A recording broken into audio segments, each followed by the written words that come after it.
Bienvenue chez Zéro Gravité. Je m'appelle Marianne, je suis ici avec François. On est deux profs de yoga à Zéro. Puis on vous parle aujourd'hui du yoga et de l'escalade. Donc, l'intérêt peut-être du yoga dans la pratique de l'escalade. On peut peut-être commencer par présenter notre pratique personnelle, d'où on vient. Je commencerai peut-être avec François. Est-ce que tu fais de l'escalade? Oui. Depuis combien de temps est-ce que tu faisais de l'escalade avant de faire du yoga? Un petit peu avant, oui. J'avais commencé l'escalade un petit peu avant de faire du yoga. Puis, Ça fait combien d'années environ? Je sais pas, 12 ans peut-être, à peu près. 12-15 ans. Ouais. Ouais. Yes. Moi, j'ai aussi commencé l'escalade avant de faire du yoga. En fait, j'ai trouvé le yoga parce que je me suis blessée en escalade. Je pouvais plus grimper. Puis, c'est ça, j'ai trouvé le yoga par la suite, ce qui m'a permis de m'aider tranquillement là, à guérir de mes blessures, rétablir un petit peu mon corps pour reprendre l'escalade ensuite. Donc, ce qu'il faut dire, c'est qu'on va parler de notre approche personnelle du yoga et de l'escalade. J'aimerais commencer, peut-être, François, tu me parles de ton approche du yoga, peut-être ta vision yoga versus ou en rapport à l'escalade. La première chose qu'on peut dire, en fait, c'est souvent maintenant, quand on parle de yoga, on ne parle que de asana. Beaucoup. Asana qui est? Une des parties du yoga, en fait. Une des 8 étapes du yoga. Ouais. Donc, qui est les postures. En fait, exact. les postures physiques. C'est ça. Et pour moi, en fait, le travail postural, ce qu'on pourrait appeler, on appelle ça la gymnastique, la partie gymnastique en yoga, pour moi, elle est indissociable des 7 autres parties, en fait. Donc, forcément, ma vision de la pratique d'asana, elle est différente de d'autres si la pratique, elle est moins, à mon sens, moins complète. Oui, parce qu'on peut avoir une pratique de yoga, ou en tout cas de posture de yoga, qui est beaucoup plus sportive, disons ça comme ça, un angle beaucoup plus sportif où on va pas nécessairement pratiquer tous les autres aspects du yoga. Oui, puis on peut faire un yoga avec des buts différents. Comme tu dis, il y en a que c'est plus comme une pratique sportive, il y en a d'autres, c'est plus comme un complément à un autre sport. Il y en a qui font du yoga juste pour essayer de devenir flexible, et ainsi de suite. Donc, ça dépend.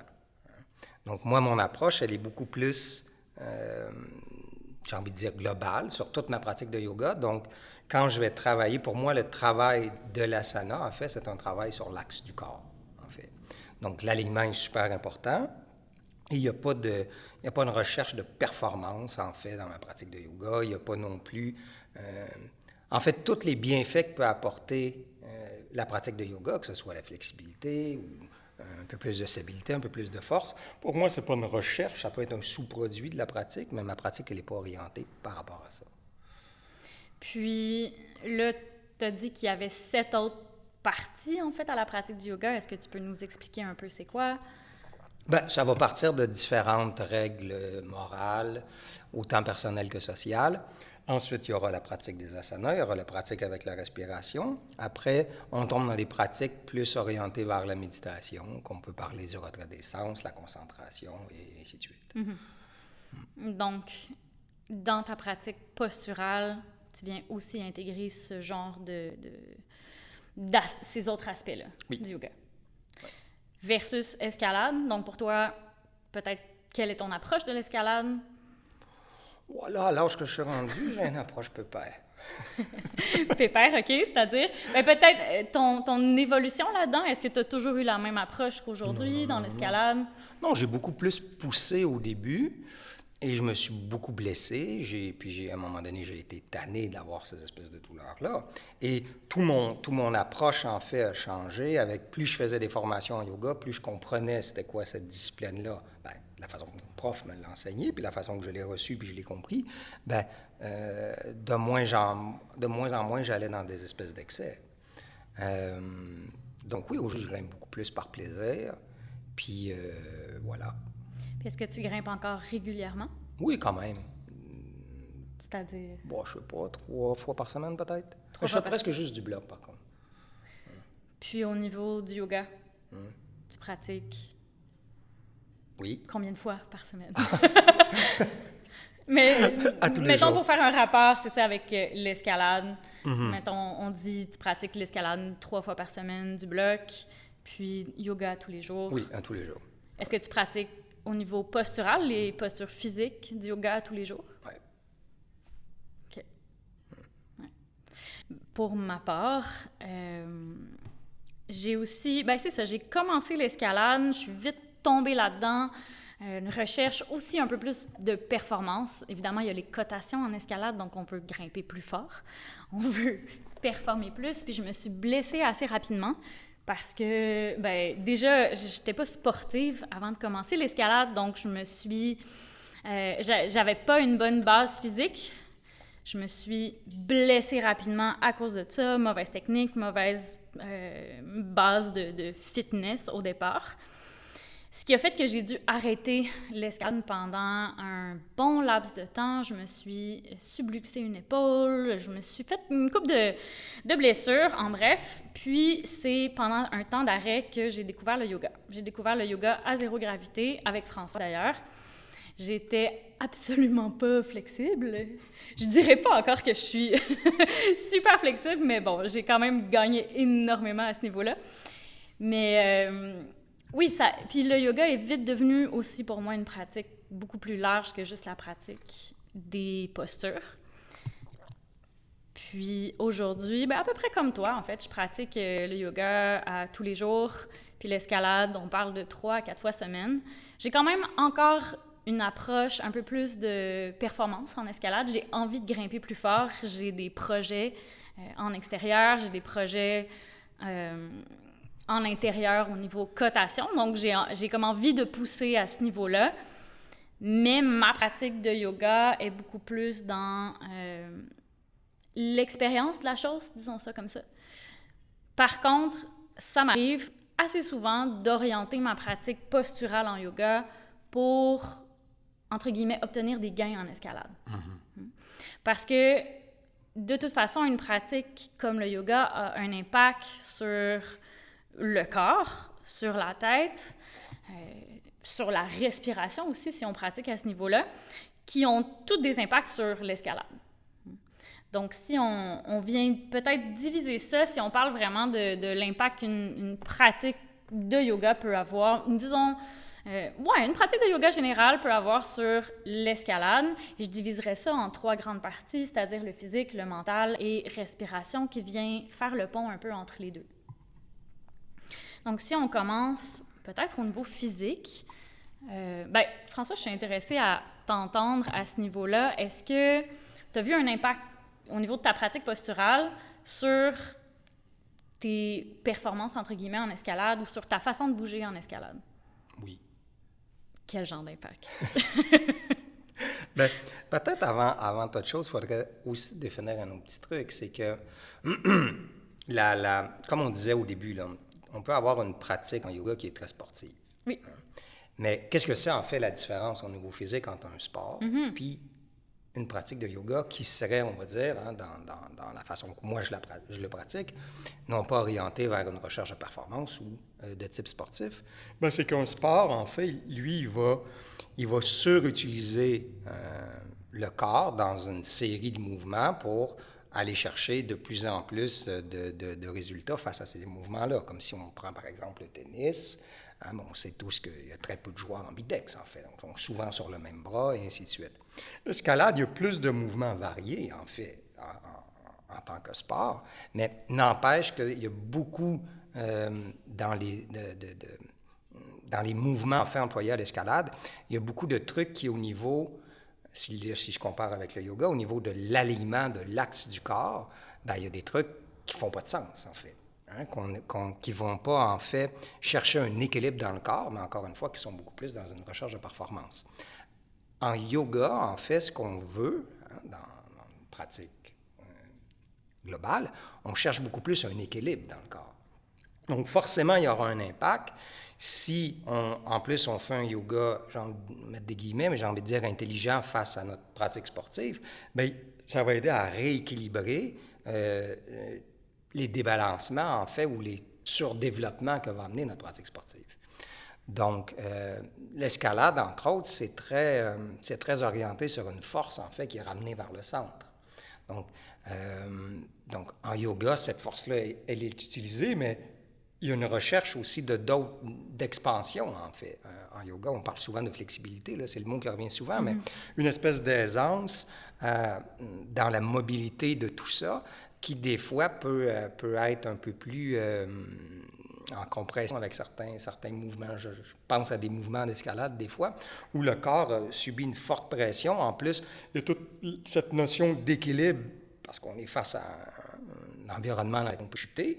Donc, c'est sous-jacent un stress constant. Donc, forcément, la pratique de yoga, elle, va amener une aisance, en fait, face à toutes sortes de problématiques qui peuvent émerger de l'escalade. Donc, oui, la première chose peut-être que j'ai vue, en adaptant aussi la pratique de yoga, parce qu'on peut faire, tu l'as dit un petit peu tantôt, tu essaies d'adapter ta pratique face à ton sport. Tu sais, on peut faire un yoga restaurateur, on peut faire un yin yoga, on peut faire un yoga en vinyasa. Donc, on peut adapter pour aller compenser un peu où on est allé dans l'excès dans la pratique sportive. Donc, moi, la première chose que j'ai remarquée, c'est à un moment donné une disparition de douleur, en fait. Parce que à toujours répéter les mêmes mouvements, puis moi, j'ai quand même commencé assez tard à l'escalade. Même en yoga, en fait. Donc, déjà, j'avais pu le corps d'un jeune athlète. Donc, peut-être l'impact était encore plus grand, mais de bien travailler m'a aussi permis de voir un impact favorable, peut-être aussi plus grand, parce que j'ai rapidement rééquilibré. Puis, il y avait mon prof aussi là-dedans qui me le disait. À un moment donné, mon prof, il me l'avait dit, là, il faut que tu perdes du muscle si tu veux continuer à avancer en yoga. Parce que là, t'es trop coincé dans ton corps. Au niveau postural en yoga. Oui, ouais. Oui, parce que, et ça revient à ce que je disais dès le début avec la façon dont moi je perçois la pratique. On est capable, et j'étais capable à l'époque, j'étais capable de tenir des postures, on va dire, plus avancées, plus complexes, mais elles étaient tout croches. Mais parce que la force est là, parce que l'équilibre est là, ça tenait quand même. Mais quand mon prof, lui, avait vu ça à l'époque, il a dit « Ah, c'est bien, ça tient, mais c'est tout croche, il faut recommencer au début. » Et c'est pour ça qu'on peut, j'ai envie de dire, on peut faire des asanas sans toucher à l'essence du yoga en un certain sens. On peut faire des postures en n'étant pas sur le bon alignement, pas sur le bon axe, en faisant peut-être pas travailler les bons muscles, et ainsi de suite. Oui. Oui, bien, ce que je retiens un peu de ce que tu me dis, c'est que il y a vraiment, dans ta vision de la chose, une recherche justement de l'axe, mais de rééquilibrer le corps. Alors que la pratique sportive, peu importe le sport, on cherche à développer à un niveau très spécifique pour le sport. Donc, il va y avoir un surdéveloppement musculaire, physiologique pour les besoins du sport, ce qui est vraiment normal, ce qui est aussi le cas dans des pratiques, en fait, en musique. Pour les instrumentistes, on va surdévelopper certaines habiletés pour les besoins de notre instrument, les besoins de notre sport. Évidemment, en escalade, on surdéveloppe énormément toute la force des bras, des doigts, énormément les doigts, les avant-bras, énormément les abdos, le corps, etc. Mais on est très, très au niveau force haut du corps pour être capable de se tirer puis de se tenir sur le mur. Versus en yoga, dépendamment des approches, toujours, parce qu'on peut avoir une pratique de yoga d'équilibre sur les mains, puis de surdévelopper ça aussi. On peut avoir une pratique de yoga en surdéveloppement de sa flexibilité, des ischio-jambiers, de l'arrière des jambes. Ça aussi, ça se voit, c'est quelque chose qui paraît bien sur Instagram, qui paraît bien en photo, puis qui est souvent, comme tu dis, un peu le but de certaines personnes quand on commence en yoga. Trouver plus de flexibilité, ce qui n'est pas nécessairement mauvais. Tout ce qu'on est en train de dire, c'est pas nécessairement mauvais. Il faut juste savoir, je pense, pourquoi on le fait. Puis, c'est vraiment correct que, par exemple, l'escalade soit notre activité principale dans la vie et qu'on veut, oui, c'est normal de vouloir surdévelopper certaines capacités physiques pour performer dans notre sport, pour avoir plus d'horizons ouverts dans notre sport. Parce que c'est sûr que plus on grimpe fort, mais plus il y a de voies, de blocs qu'on peut grimper. Ça nous ouvre des possibilités, c'est vraiment intéressant aussi. Si, au contraire, le yoga, c'est plus notre pratique, un peu plus le focus, bien là, on va avoir peut-être un angle oui, beaucoup plus global, de rééquilibrer le corps, revenir sur son axe. Puis les deux peuvent très bien, en tout cas à mon sens, concorder. Moi, personnellement, j'ai un peu j'ai envie de dire des passes dans ma pratique. Il y a certains moments où j'ai plus un focus escalade, d'autres un peu plus un focus yoga, c'est-à-dire rééquilibrer le corps dans ma pratique de yoga. Je continue quand même à pratiquer le yoga, même quand mon focus, c'est plus l'escalade, mais dans ce cas-là, je vais aller travailler plus pour garder mon corps en santé pour faire ma pratique d'escalade. Mm-hmm.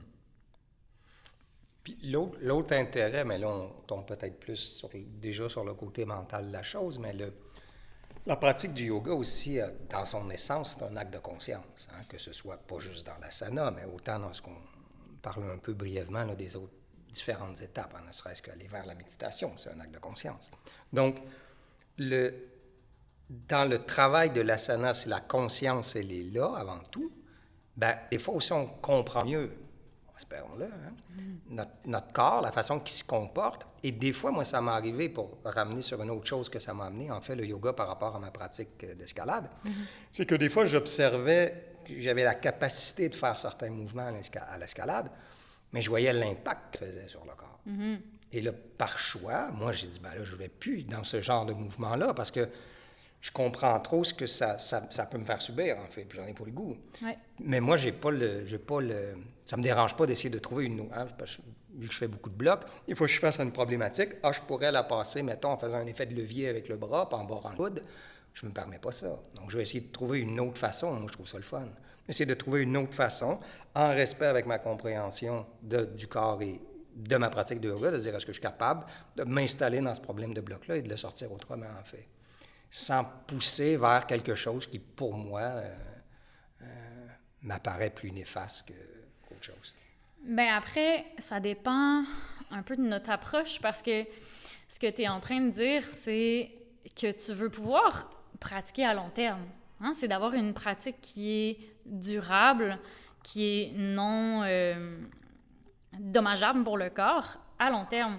Puis, je pense que même quelqu'un qui fait juste de l'escalade, de développer cette conscience-là de « OK, peut-être que, ne serait-ce qu'aujourd'hui, ce mouvement-là, j'ai un risque important de me blesser en faisant ce mouvement-là, mais je ne vais pas le faire. C'est sûr qu'effectivement, on pourra en parler un peu plus, l'aspect mental, un peu plus tard, du yoga, l'aspect, disons, conscience de soi, regard sur soi-même, va nous aider à voir arriver ces moments-là, se connaître un peu plus, en fait, pour voir arriver ces moments-là et peut-être pas y aller pour éviter les blessures. Puis ça reste que dans, je pense, toutes les pratiques, même de sport, si on veut si on veut le pratiquer à long terme, ça demande ça aussi. C'est sûr que, à moins de pratiquer un sport à un très haut niveau où on a un impératif de performance vraiment important dans disons, un échéancier qui est très rapproché, où on va peut-être pousser un peu trop la machine, ben ça a tout à fait du sens de se préserver, en fait, préserver notre corps dans notre pratique. J'ai envie peut-être de décortiquer à un niveau un petit peu plus précis comment la pratique physique du yoga peut avoir un impact en escalade. Pour moi, il y a plusieurs, disons, grandes catégories. Là. Disons la première, comme tu disais, la raison pour laquelle les gens vont souvent faire de l'escalade, on parle de flexibilité et j'ajouterais là-dedans mobilité. Si on parle de flexibilité, disons qu'il y a deux types de flexibilité. Je vais parler de flexibilité passive, flexibilité active. Dans le sens que flexibilité passive, je peux, exemple, aller prendre mon gros orteil si je me rends, tirer la jambe vers moi. Dans ce cas-là, je vais utiliser un levier, je vais utiliser mon bras pour tirer la jambe vers moi. Je n'ai pas besoin de force avec ma jambe pour la ramener vers moi. Ce qui arrive des fois en escalade, des fois on voit ça, on n'est pas capable d'aller mettre notre pied sur la prise pour faire un pied-main. Je prends le pied avec ma main, je viens le porter, je me rends, mais je ne peux pas activement, juste avec les muscles de ma jambe, me rendre. Ça va être la flexibilité active, dans le sens je peux lever ma jambe le plus haut possible et à ce moment-là, je suis active dans mon étirement. En escalade, bien, évidemment, la flexibilité active est beaucoup plus intéressante parce que, exemple, si je me rends, je peux faire la split pour me rendre à une prise de pied, bien après, ça ne sert à rien si je ne suis pas capable de sortir de là. Hein, je veux pouvoir continuer à grimper, me rendre plus haut, donc il faut que je puisse être active dans mon étirement pour pouvoir presser là-dedans, sortir de là pour me rendre un petit peu plus haut. En yoga, dépendamment des approches, on va travailler passif, actif, ça dépend. Il y a beaucoup d'approches, disons, qui est très passive. On va beaucoup utiliser justement des leviers, des sangles, etc., de façon passive. Personnellement, je pense que pour toi aussi, François, notre approche est un petit peu plus active. Parce que même quand on utilise les sangles, on va demander à nos élèves, ou moi je vais personnellement engager la musculature de ma jambe, pour reprendre cette analogie-là, cet exemple-là, pour garder cet engagement-là musculaire dans mon étirement, dans ma pleine amplitude. Je ne sais pas si pour toi c'est similaire. Sauf que des fois, le côté passif au début, surtout, est nécessaire parce qu'il y a même une incapacité d'aller s'étirer dans quelque chose. Tu sais, c'est un ensemble de formes, les asanas, que des gens n'ont jamais pris de leur vie. Donc, tout le rapport à l'accessoire et à quelque chose de... Même des fois, je vais suggérer à des étudiants de comment aller s'étirer l'ischio-jambier à côté dans une corde de porte ou ainsi de suite, travailler avec des sangles, puis tout ça, pour justement permettre quelque chose. Puis des fois aussi mieux comprendre, on revient à cette idée de la conscience en yoga, de dire, OK, qu'est-ce qui, à ce moment-là, doit forcer, puis qu'est-ce qui ne doit pas forcer. Tandis que quand tout le corps est poigné un peu comme dans un pain, là, pour parler comme ça, ben des fois, c'est très dur de même se rendre compte de qu'est-ce qui est contracté, puis qu'est-ce qui ne l'est pas. Des gens, ils arrivent... Ils n'ont pas conscience qu'un muscle est contracté. Alors, si on leur demande de le détendre, bonne chance. Oui. Bien, en fait, c'est un très, très bon point. Souvent, ce qu'on voit chez les grimpeurs et la population en général, qui ont des muscles très, très forts, mais très raccourcis, là, la flexibilité passive est vraiment intéressante parce que de toute façon, il n'y a pas cet espace-là, effectivement, au niveau musculaire, physique, pour aller plus loin. Du moment qu'on peut aller un petit peu plus loin, c'est là que flexibilité active devient plus intéressante, je pense, parce que, justement, ça permet d'aller... En fait, ça permet d'éviter beaucoup de blessures. Parce qu'à un certain moment, je pense surtout l'arrière des jambes, là, les ischio-jambiers, c'est le genre de région qui a tendance à avoir beaucoup de blessures en yoga parce qu'on surétire ça sans renforcer le muscle en même temps. Fait que les deux sont très intéressants, dépendamment des besoins, puis c'est très individuel, je pense. Oui. Ouais. Puis, bon, je pense pas qu'on a besoin d'expliquer vraiment comment la flexibilité est intéressante en escalade. Ça nous ouvre vraiment toute une panoplie de mouvements, de possibilités là, pour forcer beaucoup moins de bras, se rendre plus haut. Moi, je suis petite, hein, je fais 5 pieds. Puis quand j'ai commencé l'escalade, j'étais justement absolument pas flexible ni mobile. Je faisais juste tirer avec mes bras. Puis c'est ça, je me suis blessée énormément. Depuis que je pratique le yoga, ben j'arrive beaucoup plus à monter mes pieds hauts et donc tirer beaucoup moins avec mes bras, avoir une meilleure technique et passer des mouvements, des passages que j'aurais absolument pas pu avant. Mm-hmm. Oui, puis l'escalade, de par la nature même du sport, des fois, elle va amener à nous placer dans des positions qui sont, un, pas naturelles, puis deux, pas agréables pour le corps, et de devoir forcer dans ces positions-là comme pas possible pour être capable de passer soit bien toit ou se permettre d'aller clipper une dégaine ou peu importe. Et si déjà le corps est extrêmement refermé sur lui-même, coincé, tu sais, si je surforce sur une articulation qui est déjà énormément en compression, bien, j'augmente les chances de blessure. Donc, plus je suis en aisance, autant en mobilité qu'en flexibilité, bien, plus je peux, quand je ne suis pas au maximum de ma force déployée sur une articulation fermée, je peux encore travailler avec un petit peu de souplesse, un petit peu de place, bien, moins de chances de blessure, en fait. Parce que ça va toujours arriver, en fait, dans l'escalade, de se retrouver dans des lieux, dans des situations qu'on demande des trucs impossibles au corps. Hein. Oui, puis effectivement, plus on est disponible aussi physiquement, ben moins c'est forçant aussi s'installer et donc moins on perd d'énergie, etc. On s'entend aussi qu'au niveau postural, les yogas aussi demandent de se placer dans des postures qui sont pas naturelles et inconfortables pour le corps. Oui, mais ça dépend aussi de quel type de pratique on fait. Ce qui veut dire qu'il y a beaucoup d'asanas modernes qui, en mon sens, ne respectent pas le fondement même d'un asana. Ce qui veut dire on va travailler maintenant des postures complètement désaxées ou des postures même où on va se servir de points de compression pour tenir des trucs qui, au niveau anatomique ou au niveau, où je reviens, de l'essence même du yoga, ne font pas de sens. Mm-hmm. On retrouve de tout maintenant. Là. Oui. Mais oui, reste qu'il y a quand même une pratique aussi en yoga d'aller installer le corps dans quelque chose qui est inhabituel pour justement s'observer là-dedans, aller trouver plus d'espace dans le corps.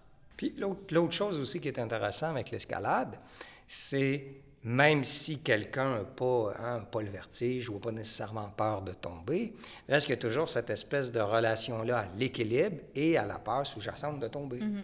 Et cette peur-là, on a souvent parlé, toi et moi, la plupart des peurs, tous les peurs en fait appartiennent au mental, sauf la peur de tomber, qui est une peur qui est viscérale au corps. Ce qui veut dire que dès qu'il y aura un moment où on tient sur le mur en compression ou je ne sais quoi, puis qu'il y a ce sentiment-là où le pied glisse un peu, le corps, naturellement, il va se raidir. Ouais. Il ne veut pas tomber. C'est un réflexe naturel. Donc, ça aussi peut amener, comme tu disais, plus de blessures si le corps est déjà très, très coincé. Ouais. Ouais.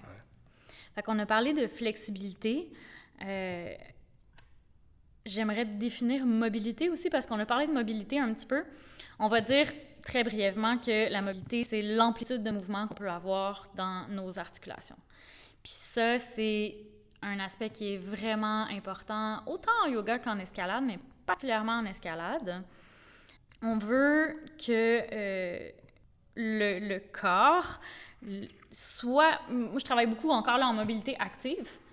Donc, que je sois capable d'engager ma musculature pour bouger, par exemple, ma jambe, mon fémur, l'os de ma cuisse, ma jambe, pour tourner dans son articulation. Pour que je sois capable d'amener ma jambe en ouverture sans avoir à prendre la jambe avec ma main pour aller la porter. Puis ça aussi, déjà pour la santé de mes articulations à long terme, c'est quelque chose qui est super intéressant. Puis au niveau de l'escalade, encore là, ça nous ouvre une panoplie de mouvements. Mais je pense aussi, au niveau de la longévité de la pratique, c'est essentiel, en fait, dans la pratique de l'escalade. Je ne sais pas ce que tu en penses. Oui. Tu es d'accord. Moi, je trouve que la pratique de mobilité, puis encore là, c'est vraiment notre approche, à moi puis François, du yoga. C'est vraiment pas tous les profs de yoga qui font de la pratique de mobilité dans leurs cours. Mais moi, c'est ce qui a eu le plus d'impact en escalade. Parce que soudainement, comme je disais, j'étais capable d'aller porter mes pieds super haut, d'être confortable là-dedans aussi. C'était pas juste je suis capable d'y aller, mais je suis bien là-dedans. Mm-hmm. J'ai à peu près pas à forcer pour me rendre. Et là, ça ouvre beaucoup plus de possibilités. Sinon, un autre aspect intéressant au niveau physique, c'est peut-être tout le travail antagoniste.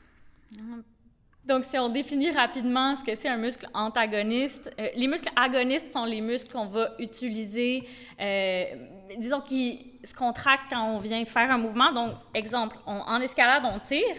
Donc, ça, c'est mes muscles agonistes. Tous les muscles qui vont tirer sont les muscles agonistes. Les muscles antagonistes, c'est les muscles qui font l'action inverse. Donc, mes muscles qui vont pousser, pour faire ça très, très large, très bref.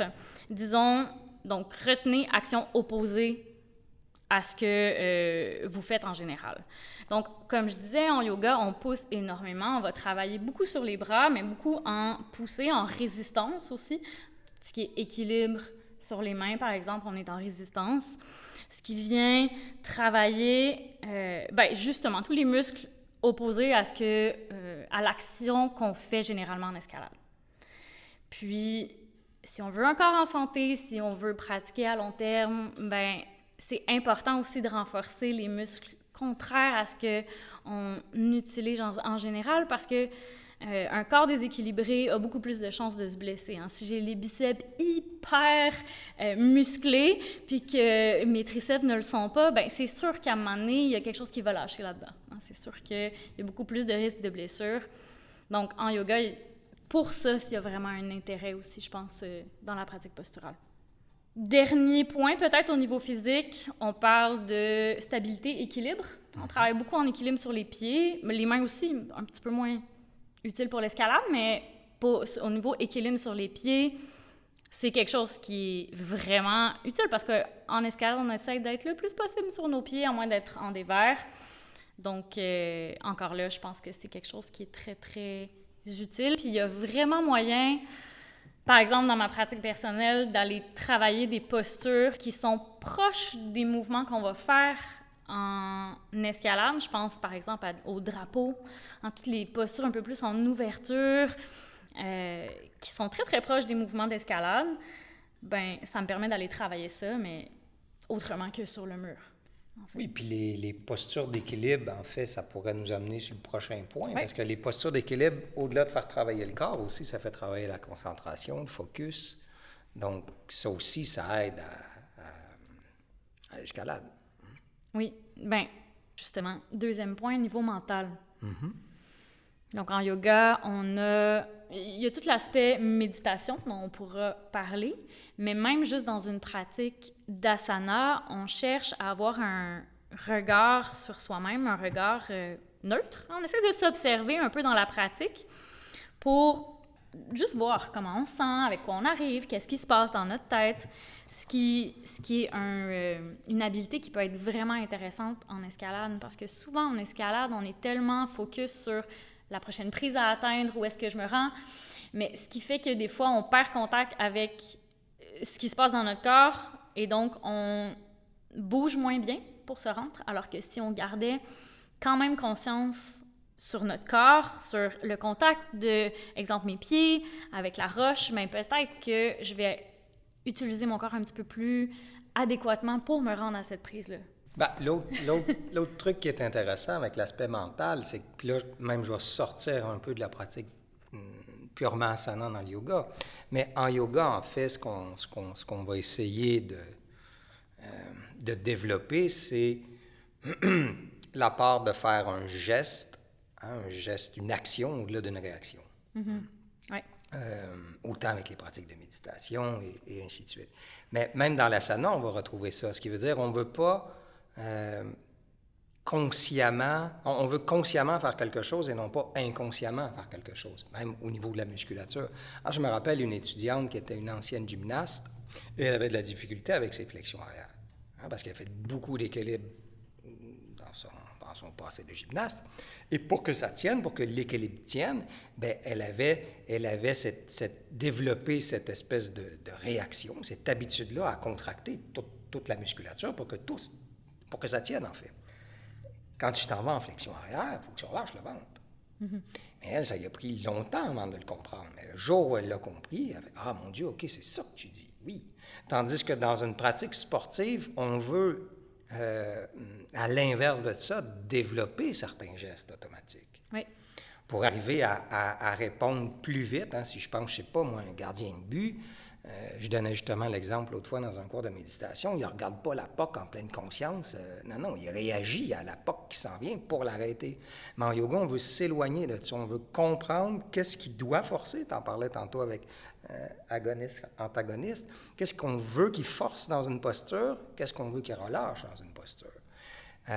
Et ça peut nous amener une certaine conscience dans notre pratique d'escalade, mais en acceptant que des fois, ça ne se produira pas. On va retomber dans l'espèce de mode automatique de la pratique, et c'est sain pour le sport. Plus de conscience, et enfin, à mon sens, à moi, très intéressant à développer.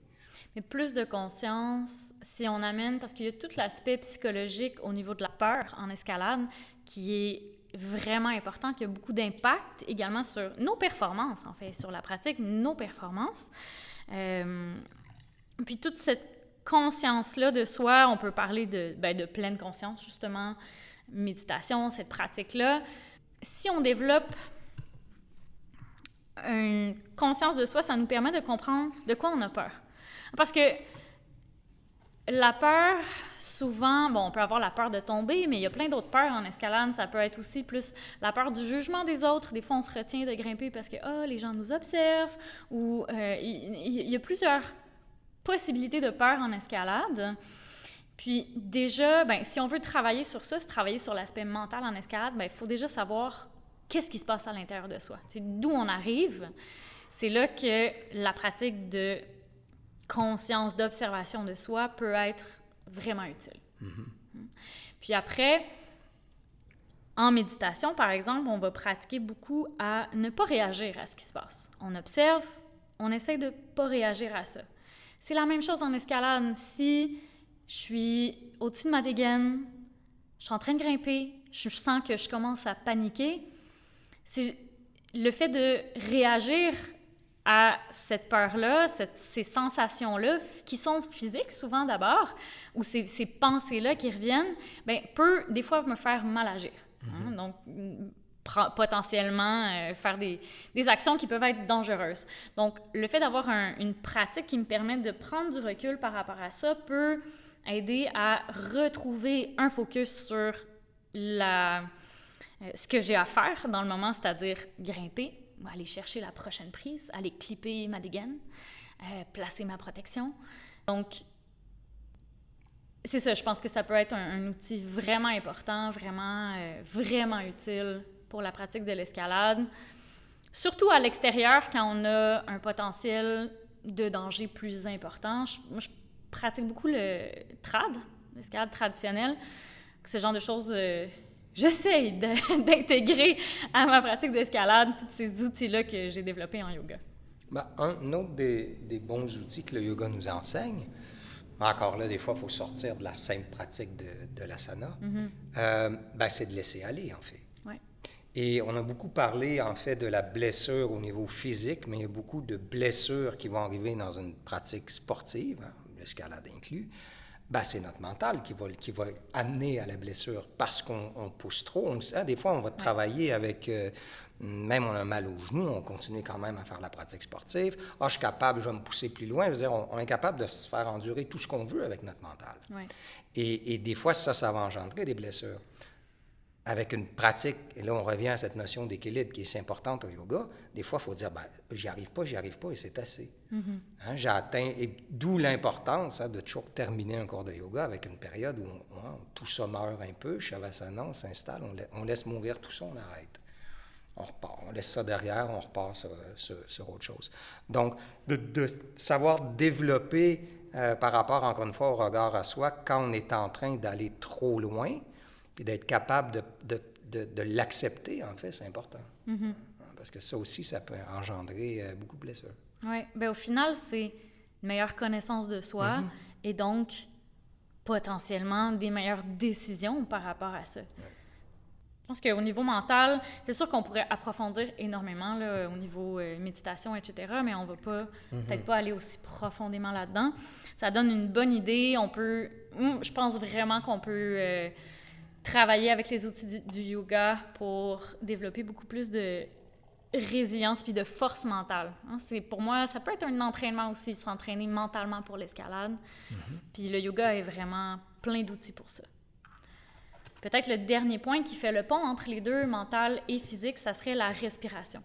Parce qu'en yoga, évidemment, on travaille énormément la respiration. Encore là, dépendamment de la pratique qu'on a. Mais la respiration, ce qui est intéressant, c'est que ça vient réguler autant le mental que le physique. Encore une fois, en escalade, c'est vraiment pratique. Si on parle autant, au niveau mental, on est sur une voie, on commence à paniquer, juste faire quelques exercices de respiration, des fois, ça peut être assez pour revenir à un calme et donc prendre des meilleures décisions, prendre les bonnes décisions. Puis autant au niveau physique que ce soit pour stimuler notre corps quand on a besoin de s'engager dans un crux. Par exemple, dans une voie, il faut, après avoir, je sais pas, fait une petite pause sur un ledge, là, je pense beaucoup en termes d'escalade extérieure, où il faut tout de suite que je sois engagée, je peux travailler avec ma respiration pour stimuler mon corps pour qu'il soit prêt à agir. Et à l'inverse, quand je commence à paniquer, à trop crisper sur le mur, je peux aussi prendre quelques profondes respirations. Il y a plein de techniques pour ça, pour calmer un peu, détendre un peu, grimper de façon plus adéquate. Ça revient en fait à ce qu'on dit un peu depuis le début, à cette espèce d'acte de conscience. Je veux dire, la première conscience avec la respiration en yoga, puis que des fois on va oublier dans une autre pratique sportive, la première conscience, c'est de dire, OK, j'ai conscience que je respire. Là. Comme une fois où des fois on va forcer sur une espèce de rétention du souffle, à essayer de faire 3-4 moves au bloc, en fait, on se rend la tâche beaucoup plus difficile. Ouais. Donc, si même on revient avec moins ce qu'on pourrait dire, des pratiques plus passives où on est assis puis on va travailler des exercices à proprement dit de respiration, mais à l'inverse, si comme chez Zéro, on fait une pratique en vinyasa où on va parfois donner des cours où on va essayer d'intensifier un petit peu plus sur la relation entre le mouvement et la respiration, puis même d'essayer de pousser les élèves un petit peu plus loin là-dedans, aller vers d'autres rythmes aussi, et de toujours être capable de maintenir cette espèce de conscience de quel type de mouvement va accompagner l'inspiration, quel type de mouvement va accompagner l'expiration, ou même plus loin, dans des trucs des fois un peu plus avancés, comment je peux me servir de tel type de respiration pour aller chercher plus de force. Comment pousser avec l'expire, par exemple. Oui. Donc, juste de prendre conscience d'un qu'il faut respirer, puis qu'à quel point aussi la respiration peut nous amener à une meilleure compréhension d'un mouvement, puis une meilleure performance dans ce mouvement-là. Et l'autre chose aussi qui est sous-jacent à tout ça pour le côté blessure, un travail de respiration sur des exercices, soit étendus au sol ou en posture assise, ou en ouverture sur des blocs, va nous faire aussi prendre conscience de différentes tensions qu'on a déjà, en fait. Oui. Donc, c'est un bel acte de conscience, la respiration. Mm-hmm. C'est vraiment un outil vraiment intéressant à avoir dans des contextes un petit peu plus potentiellement inconfortables, disons ça comme ça. Je pense principalement à l'extérieur, mais ça peut être en gym aussi, ça dépend de notre propre tolérance au risque. Oui, et les trois, en fait, peuvent bien se vivre dans une posture de yoga, ce qui veut dire que plus l'aisance s'installe dans une posture, moins je galère avec le côté physique, plus après, je peux commencer à m'intéresser à, tiens, comment je respire dans cette posture-là. Mm-hmm. Après, peut-être, je peux dire, tiens, je vais contrôler ma respiration dans cette posture-là. Je vais respirer un certain rythme. Tiens, je vais la tenir un certain nombre de respirations. Et quand tout ça se place, là, déjà, le mental est plus calme, plus focus. Ouais. Donc, tout ça va se rejoindre dans une pratique intéressante, en fait, qui peut se transposer à un paquet de sports. Oui, tout à fait. Une fois que c'est intégré dans la pratique du yoga, après, ça se transpose naturellement dans les autres pratiques sportives parce que, c'est ça devient intégré à nous, à notre façon de bouger, à notre façon de réagir ou non réagir aux choses. Et l'autre intérêt, d'avoir une pratique, enfin, un peu plus régulière de yoga, sans nécessairement, comme toi puis moi, en faire à tous les jours, parce que c'est notre discipline. Mais l'idée, c'est souvent, on se fait demander par des élèves, quand est-ce que je devrais m'étirer par rapport à ma pratique sportive? Je fais de l'escalade, devrais-tu m'étirer avant ou après? Et c'est un peu souvent le défaut, parce que on va essayer de tout faire la même journée, en fait, de trop en faire.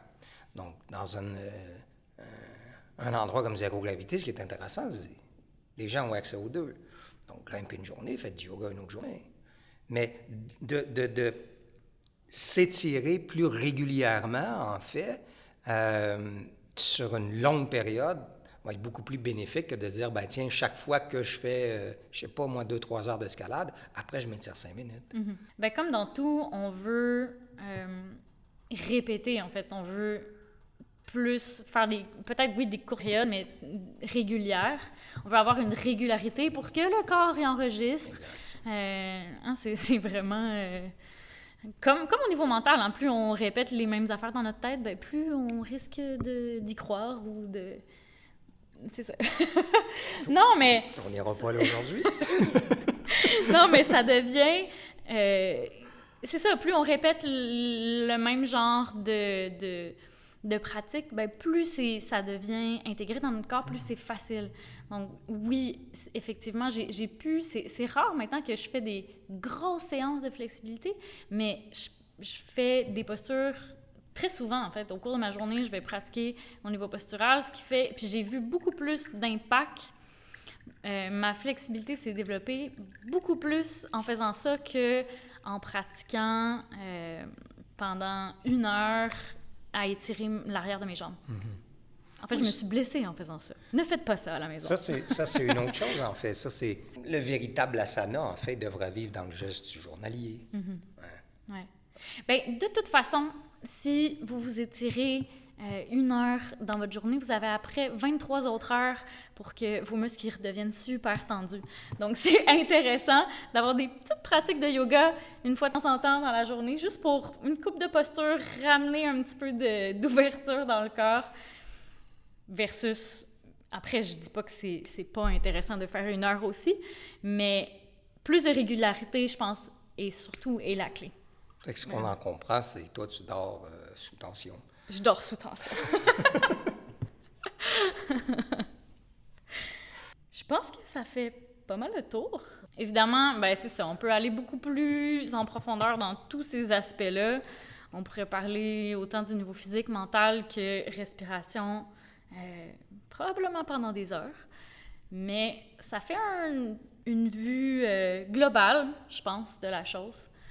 Puis si jamais vous avez des questions, des commentaires, n'hésitez pas à nous contacter, écrire à Zéro. Ça va nous faire vraiment plaisir peut-être de faire un futur podcast pour répondre à ces questions-là.